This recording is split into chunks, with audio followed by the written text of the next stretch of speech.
పేద కుటుంబం నుంచి వచ్చిన ఆయన స్వయం కృషితో ఎదిగారు. ఎంతో పెద్ద మనసుతో 3 ఏళ్ల కిందట చేపట్టిన నిత్య అన్నదాన కార్యక్రమం ఎప్పటికీ నిర్విరామంగా సాగుతుంది. Congress party Adilabad assembly incharge Kandi Srinivas Reddy America నుండి ఆదిలాబాద్కు వచ్చిన తర్వాత కేఎస్ఆర్ ఫౌండేషన్ స్థాపించి దాని ద్వారా అనేక సేవా కార్యక్రమాలు సాగిస్తున్నారు. అందులో భాగంగా 3 సంవత్సరాల కిందట ప్రారంభించిన నిత్య అన్నదాన కార్యక్రమం ఎలాంటి ఆటంకం లేకుండా సాగుతుంది. పట్టణంలోని క్యాంపు కార్యాలయం ప్రజాసేవ భవన్ వద్ద ప్రతిరోజు ఎంతో మంది ఆకలి తీర్చుతూ వారు ప్రశంసలు అందుకుంటున్నారు. అన్నిదానులకి అన్నదానం గొప్పది అనే నానుడిని నిజం చేస్తున్నారు. ఈ నిత్య అన్నదాన క్షేత్రానికి పలు ప్రాంతాల నుంచి వచ్చి ఇక్కడ భోజనం చేసి వెళ్తున్నారు.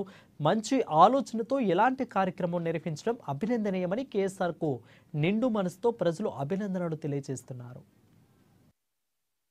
పేదల గణపన పొత్తునువై వెలుగులు పంచుతవో, ఆకలి కడుపుకు మెతుకునువై ఆకలి తీర్చుతవో.